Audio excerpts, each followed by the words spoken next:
नमस्कार दोस्तों, मेरा नाम है अंशुमन नायक और आप सभी का बहुत बहुत स्वागत है इंडियन डिफेंस न्यूज के डिफेंस टॉक सीरीज में, जहां पर हम रोज नए नए डिफेंस अपडेट्स के बारे में बात करते हैं। तो चलिए देर ना करते हुए आज की वीडियो शुरू करते हैं।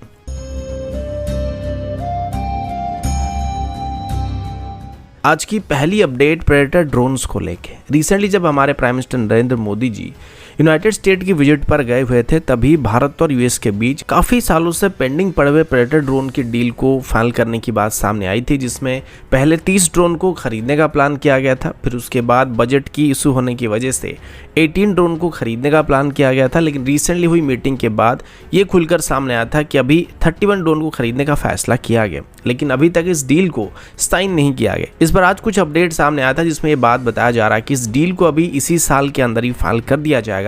और उम्मीद किया जा रहा है कि इसको नवंबर में साइन कर दिया जाएगा। इस डील की कीमत करीब $3.5 बिलियन होने वाली है और इसमें खरीदे जाने वाले ड्रोन में से 15 सी गार्डियन ड्रोन और बाकी 16 स्काई गार्डियन ड्रोन्स होने वाले हैं। इनमें से जो सी गार्डियन ड्रोन है उनको इंडियन नेवी ऑपरेट करेगी और जो बाकी बचे स्काई गार्डियन ड्रोन से इनको आर्मी और एयरफोर्स की तरफ से 8-8 करके ऑपरेट किया जाएगा। और ये जितने भी ड्रोन हैं इनको अभी 2025 तक भारत को डिलीवर करना भी स्टार्ट कर दिया जाएगा। इसके अलावा इन ड्रोन्स में करीब 15 से 20% तक इंडियन सिस्टम का भी इस्तेमाल करने का बात किया जा रहा है, जिसके लिए जनरल एटॉमिक की तरफ से अभी भारत फौज के साथ बातचीत किया जा रहा है, जिसमें वो जॉइंटली एक एमआरओ फैसिलिटी को भी भारत में बनाने वाले हैं, जहां पर इन ड्रोन्स की रिपेयर और मेंटेनेंस वर्क को किया जा सकेगा। साथ ही इनकी यहाँ पर कुछ हद तक सब सिस्टम को बनाने की कोशिश किया जाएगा। अगला अपडेट इंडियन एयरफोर्स की तरफ से है। 2021 में एयरबस के साथ करीब 56 C-290 एयरक्राफ्ट को खरीदने के लिए एक डील को साइन किया गया था और इसमें खरीदे गए एयरक्राफ्ट को हम हमारी पुरानी एवरो एयरक्राफ्ट की फ्लीट को रिप्लेस करने के लिए इस्तेमाल करने वाले थे।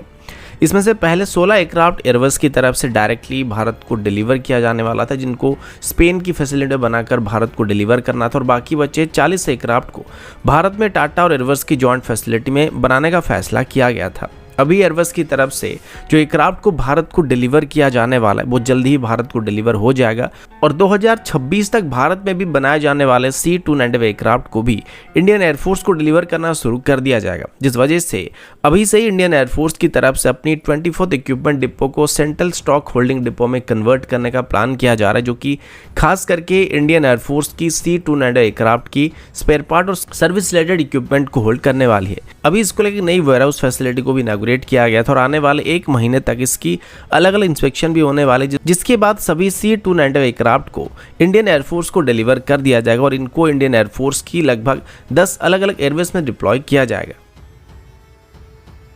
अगला update remotely piloted aerial vehicle की तरफ से है। आजकल इस कैटेगरी की एरियल ड्रोन्स और रिमोटली ऑपरेटेड एयरक्राफ्ट्स की डिमांड काफ़ी बढ़ रहा है, खास करके इंटेलिजेंस गैदरिंग जैसे रोल से लेके ज़रूरत पड़ने पर कैमिकाजी स्ट्राइक करने के लिए भी इनका इस्तेमाल किया जा सकता है। और खास करके इसी वजह से इंडियन आर्मी की तरफ से अभी इस कैटेगरी की वेपन्स को या वेपन प्लेटफॉर्म को अपनी सर्विस में शामिल करने की कोशिश किया जा रहा है। इनफैक्ट अभी डिफेंस मिनिस्ट्री की तरफ से भी करीब 750 नए रिमोटली पायलटेड एरियल व्हीकल को खरीदने का प्लान किया गया और ये चौथी बार है जहां पर इस सिस्टम को खरीदने की प्लानिंग की गई है।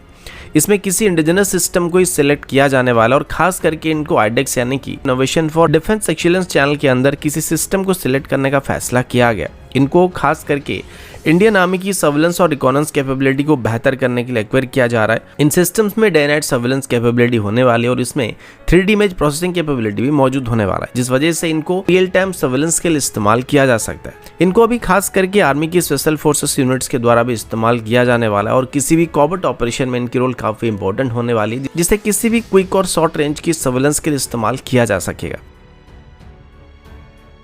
अगला अपडेट भी इंडियन आर्मी की तरफ से है। इंडियन आर्मी की सिकंदराबाद आर्मी ट्रेनिंग कमांड की सिमुलेटर डेवलपमेंट डिवीजन की तरफ से अभी एक बहुत ही बड़ी अचीवमेंट को हासिल किया गया, जैसे कि नाम से आपको थोड़ा बहुत अंदाजा लग चुका होगा कि अभी हम किस टॉपिक पर बात करने वाले हैं। तो अभी इंडियन आर्मी की सिमुलेटर डेवलपमेंट डिवीजन की तरफ से एक नई सिमुलेटर को डेवलप किया गया, जो कि एक VR बेस्ड सिमुलेटर है और इसमें इग्ला S जैसे man portable air defence system को फायर करने की ट्रेनिंग किया जा सकता है। इसको एक बहुत ही बड़ी अचीवमेंट भी कहा जा सकता है, क्योंकि अभी तक किसी भी man portable air defence system को फायर करने के लिए जब जवानों को ट्रेनिंग दिया जाता था, उसमें एक्चुअल सिस्टम के साथ उनको ट्रेन करना होता था, तो इसमें काफ़ी कॉस्टली पड़ जाता था। जबकि VR बेस्ड सिमुलेटर में इनिशियली हमें सिमुलेटर को सेटअप करने में ही खर्चा करना पड़ेगा, लेकिन बाद में मिसाइल की फायर करने के लिए जो कॉस्ट होगा उसको काफ़ी हद तक सेव किया जा सकेगा। इन सिमुलेटर की जो खास बात है वो ये कि इसमें मिसाइल को फायर करने के अलावा उसके बाद मिसाइल की जो ट्रैजेक्टरी है उसको भी एक्यूरेटली मॉनिटर किया जा सके और टारगेट के हिसाब से इसका जो रिस्पॉन्स होगा वो भी अलग अलग होने वाला है।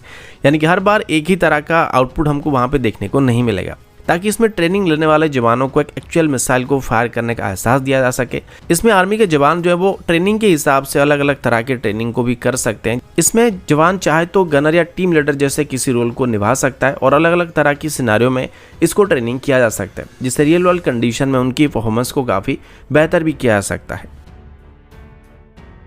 अगला अपडेट अंडर वाटर व्हीकल को लेकर, जैसे जैसे चाइनीज नेवी की तरफ से अपनी प्रेजेंस को इंडियन ओशन रीजन में बढ़ाने की कोशिश किया जा रहा है और खास करके इंडियन ओशन रीजन में अपनी अंडर वाटर व्हीकल को डिप्लॉय करने की कोशिश किया जा रहा है, उसको काउंटर करने के लिए भारत की तरफ से भी ऐसे ही सिस्टम्स को एक्वायर करने का फैसला किया गया था।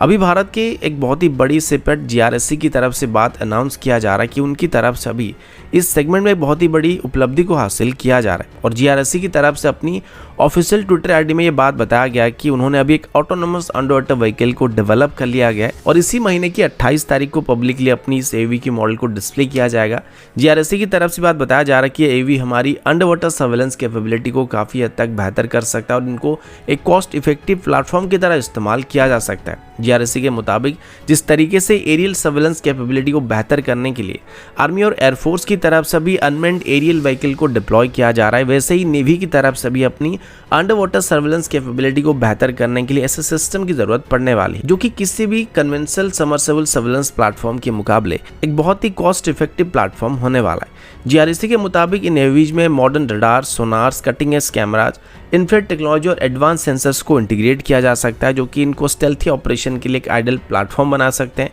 और खास करके इनको दुश्मन के एरिया में घुसकर सर्वेलेंस या कॉवर्ट मिशन को करने के लिए भी इस्तेमाल किया जा सकता है। तो दोस्तों अभी के लिए इतना ही, मिलता हूँ आपसे अगली वीडियो में, तब तक के लिए जय हिंद, वंदे मातरम।